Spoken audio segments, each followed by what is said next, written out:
Et salut tout le monde, c'est Minotaur 428 pour une nouvelle vidéo sur Yu-Gi-Oh cette fois, comme je vous l'avais dit.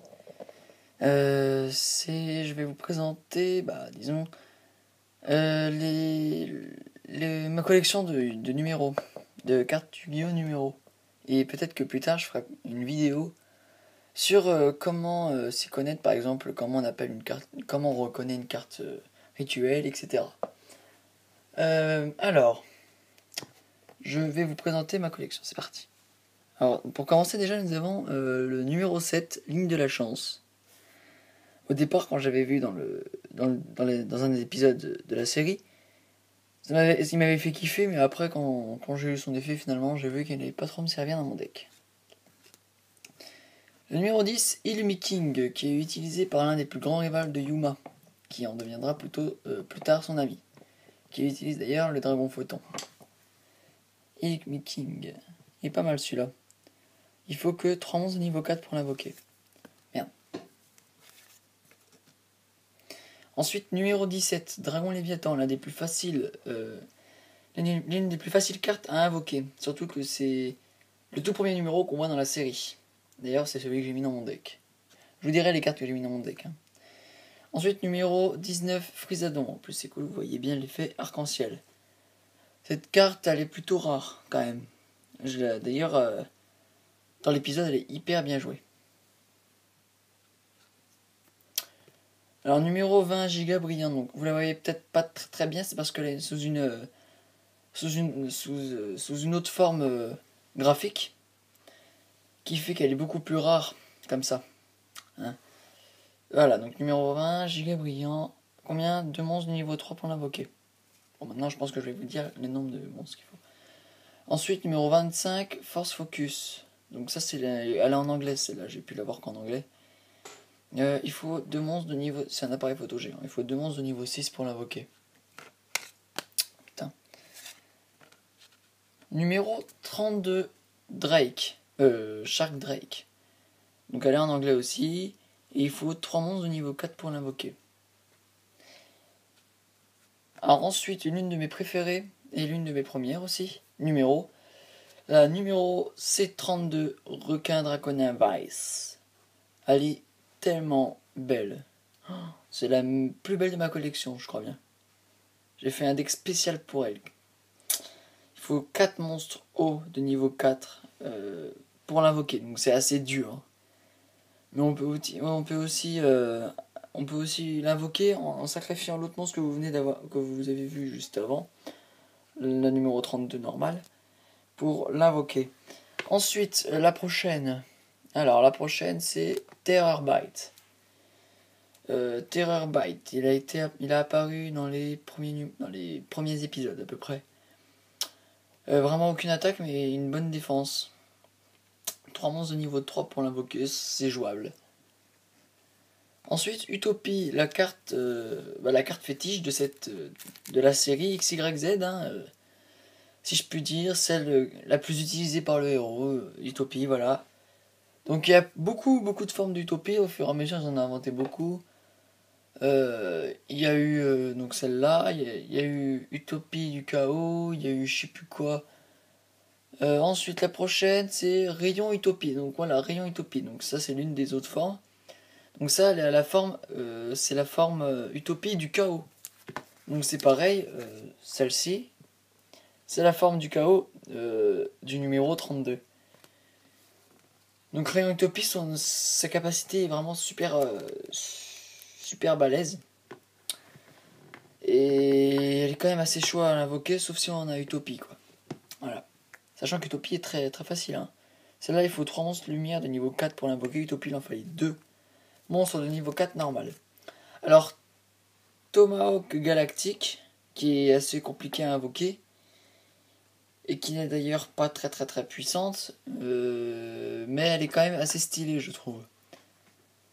Voilà, ça fait... Ouais, elle est quand même assez stylée.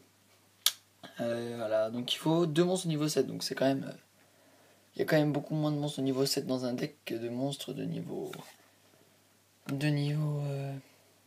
4. Ensuite, celle-ci, numéro 43, Manipulateur des âmes. Celle-là, elle est un peu chelou quand même.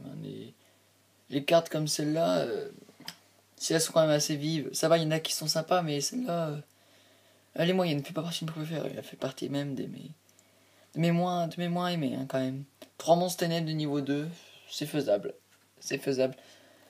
Le numéro 47, désolé.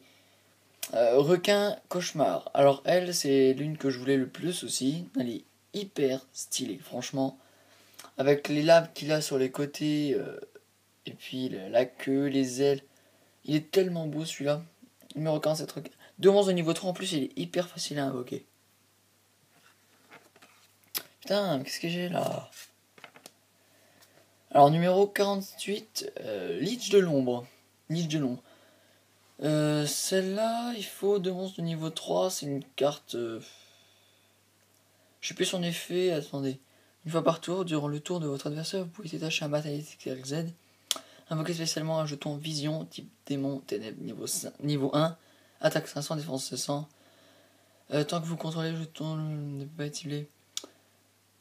Ouais, donc il est pas mal son effet quand même. 2 monstres de niveau 3, il est quand même assez facile à invoquer, il est pas mal. Ensuite, Cœur de Lion, qui est quand même plutôt rare. Hein. 3 monstres de niveau 1. Les niveaux 1, moi perso, j'en ai pas beaucoup mis dans mon deck. Quelques-unes. Donc 3 monstres de niveau 1. Par contre, il a un effet assez cheaté quand même. Donc au pire, n'hésitez pas à mettre sur pause pour lire l'effet. Ensuite, le niveau 63, soldat Shamoji.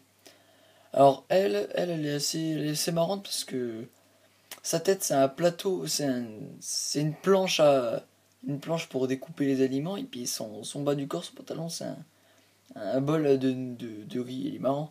De monstre de niveau 1, il a plusieurs effets, ce que je vois. Celle-là, elle est assez sympa aussi, numéro 64.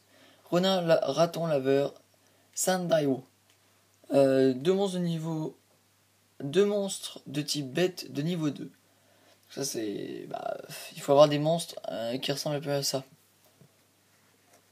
Ensuite, le numéro 69, emblème héraldique.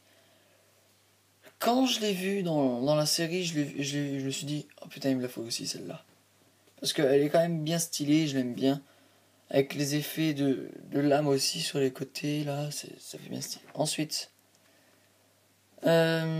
numéro C80, Requiem Furax. Alors, j'ai pas l'autre version pas en KO, mais j'ai seulement la KO. Donc 3 monstres de niveau 5 pour l'invoquer.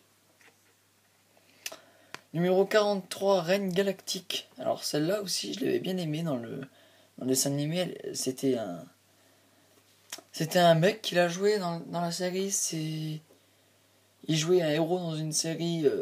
Oui, on regarde oui, maintenant ils font passer des séries dans des séries.